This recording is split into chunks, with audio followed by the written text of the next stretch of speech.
Ladies and gentlemen, welcome to another episode of One Good Question, our Friday episode of 50% Facts, where we take questions from y'all. If you want to get involved, goodcompany.discord.com. If you want to ask us questions, a like-minded community, you want early sneak peeks at all our drops from Good Company, and even early access to all our drops that sell out, goodcompany.discord.com. And today we have a question from Peach. I was not gonna know how to attack that one. Yum yum in my peach. Yeah, yum yum in my peach. Probably means he likes ass eating or gets the recipient of ass eating. Yes. And he asks, how do you personally deal with age-related joint pains? 30s have been rough on my hip and back. I was just literally thinking about it riding over here on my bicicleta. I don't think, and maybe I don't think like 30s qualifies as age-related joint pain. I agree with you, and I don't know, like, if you are having joint pains before your 50s, really, you need to find out why. Yeah, there's activity-related joint pains, right? Like Right. if you're competitively powerlifting or you're still playing football or basketball or something, 3 to 7 days a week, or even just once a week, either of those have answers, right? Probably too much volume or too little volume. If you're in your 30s, yeah, things might get harder, but it's probably because of the lifestyle you chose. It's probably lifestyle-related joint pain rather than age-related joint pain. And I have yet to turn 60, 70, 80, but I would probably argue if you do everything correctly, even that's going to end up being more on the scale of lifestyle-related joint pain than age-related joint pain. Things will get more difficult, Yeah. right? Like you're going to have to change what that lifestyle means. The lifestyle probably means not chasing down 900-pound deadlifts, but almost everything we do, sure, there's a genetic component, and yes, our cells are slowly dying and we're dying, but I'd imagine there's almost, many factors that you can eliminate or add that can adjust to those pains. Yeah, I just had to go to Google a little bit on this, and this is actually a pretty good set of recommendations from AARP of all places.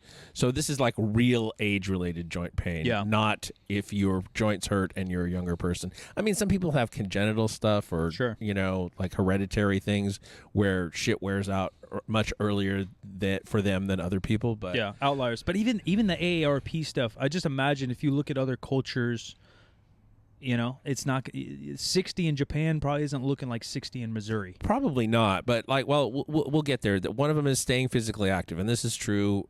Motion is the lotion. If you keep moving, things are less likely to be sore and fucked up. Yeah, but if you're 60 and you haven't, or 30 even, and you haven't moved in 10 years, you gotta ease into it. Yeah, moving now may cause joint pain. Yeah, you have to. But that doesn't mean it's bad. You have to. Yeah. You have to figure out how you're going to do it in a reasonable, measured way.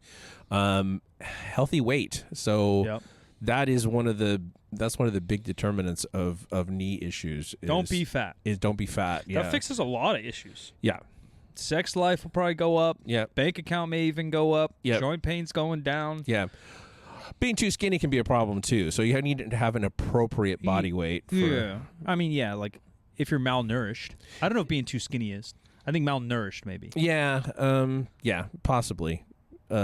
Possibly that could be the only issue. But yeah, you have to be keeping your cartilage healthy. You have to be eating a diet that is sufficient to keep all that stuff that is sort of deprioritized by your body. Like cartilage doesn't have a blood supply, so right. Yeah. If you're starving, if you're starving yourself, it's probably not a good thing. Just generally, I don't think that's our listeners' issue. No, I don't think so either. Generally, cleaning up your diet, that's going to be true for everybody to a certain extent. Yeah. I don't know really, because there was a big thing for a while about like foods that cause swelling or inflammation, whatever. Which is kind of immeasurable. I don't know. I don't know. Yeah. I'm not comfortable saying absolutely do this or do that because of that reason. Eat this and don't eat that for those reasons. Because I think that research isn't necessarily always reliable or correctly targeted or correctly interpreted. Yeah, the issue is there's not a lot of measurable tools to measure inflammation, and it's how dynamic it is throughout the day. Same with hormones, right? People say your cortisol's so high. Well, when did you take the test? Because there's certain hours of the day your cortisol is going to be naturally high, and test and all that stuff. But I'm the same. I don't think just sugar is going to crush you, and I don't think gluten is going to crush you. But I think each individual, the older you get, you can start to find things that crush you. Like even yesterday, I just added like a little bit of flour to my chicken that I try to make some air fried chicken, and I could like feel it in my gut a little bit. Like my stomach hurt a little bit more than normal. When normally I just eat meat and salt. So yeah, that could just be a change. Again, I'm not going to say like, oh, I'm gluten intolerant and feed me all the shit, but you start to make notes of how you feel after you eat certain things and eliminate the shit that doesn't feel good. Right. Staying hydrated is a really, really big one for joints. And it's hard for a lot of people to get the appropriate amount of I don't know why that is. Water. I don't know. Well, in the winter, it's always harder because nobody wants to drink cold water, but nobody wants to drink hot water, and nobody wants to drink lukewarm water. We don't have the drive to drink fluid in the winter as much as you do in the summer. Yeah. Yeah, but even in the summer, people are dehydrated. Yeah, just start with half your ounce. I was just yelling at Eddie outside. Half your body weight in ounces a day. Pretty good place to start. Yeah. Pain management is one of them. So, over-the-counter anti-inflammatories, everybody's got access to those. I think you just have to be careful how you use them particularly relative to your gut.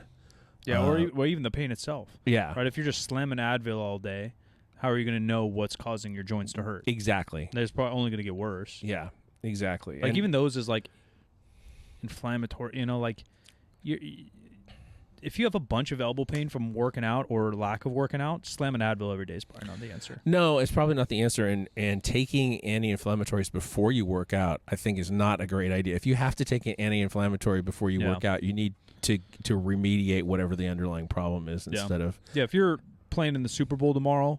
Sure, man. Crush up some fucking ibuprofen, and you're getting paid millions of dollars to do it. Yeah. Yeah. If it's once, sure. But if it's every workout or every game or whatever these AARPs are doing, every shuffleboard match. Yeah. Kind of the last one that's actually, I think I pulled it up from another. This is about to be an AARP. The amount of time that we've podcasted together, it's about to turn into a retirement only podcast. We're gonna be podcasting for 60 years. I saw these like young streamers the other day. They're like not that young. They're probably 30, and they've been doing it a long time. They're kind of OGs of like the IRL streaming. And one of them said, and he's, I don't think. Part of it is like content creation rather than actually like speaking. Unlike our podcast, we try to be as authentic as we can. Yeah. But they're like, yeah, I definitely could see our group when we're like 70, at least going live once a month. And I'm like, you won't. Like, there's no fucking way. Your other priorities take. Well, who knows what the internet's going to be? Oh, yeah. 60 years from now or whatever the shit. We're going to have it in our heads all the time. Yeah.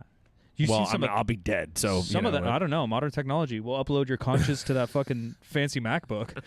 There's some crazy shit. They already have the glasses that come out with cameras on them, which are sick. I don't know if it's Google, it's someone else, but those are sick. Yeah. They like take pictures and vlog from your thing, like the tiniest GoPro, and it's hella high quality. But then the augmented reality, I think Meta stuff is crazy. Someone's doing the dishes and their laundry, and a full Spider-Man movie is like playing in the corner of your life.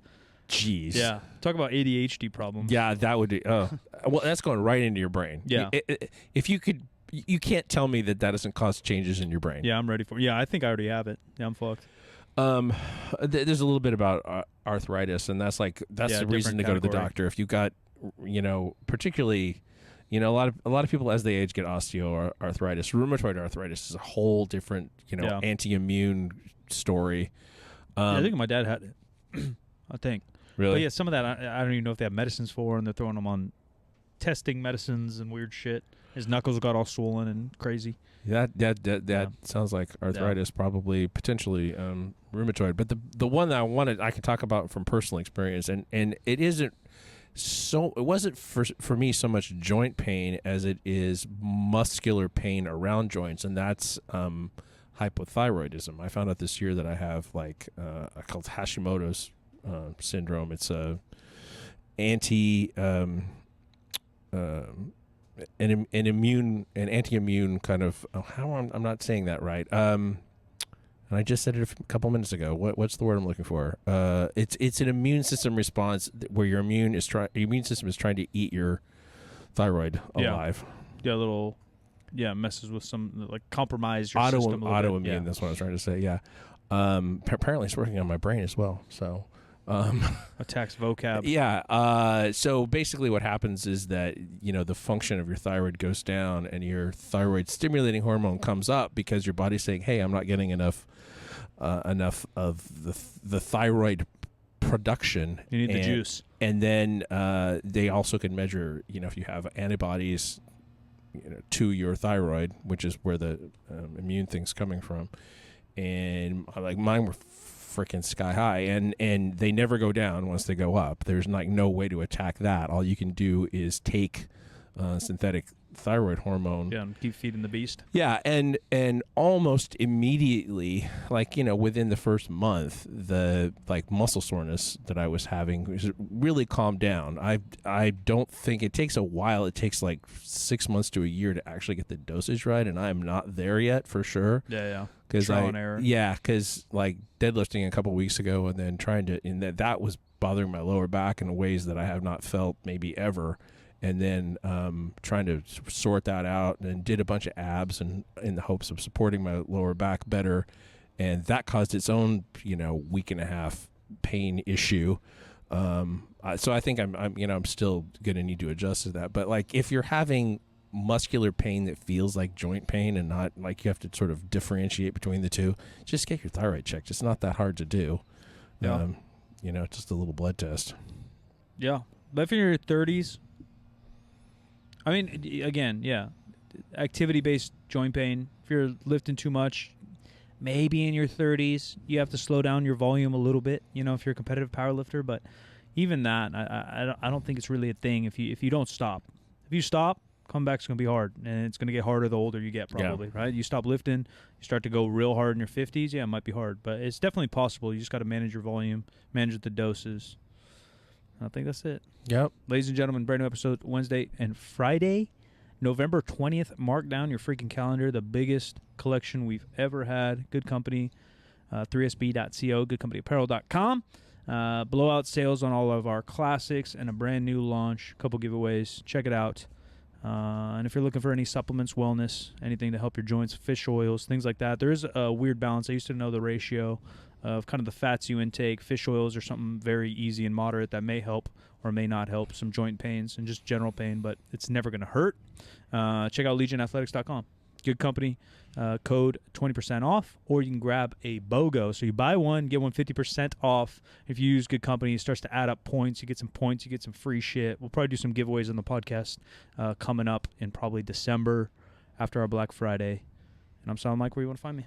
I'm at the Jim McD on all those social media. This show is 50% facts, where percent is a word and 50 is just numbers. 50% Facts is a Spreaker Prime podcast in association with iHeartMedia on the Obscure Celebrity Network, and we'll talk to you next time.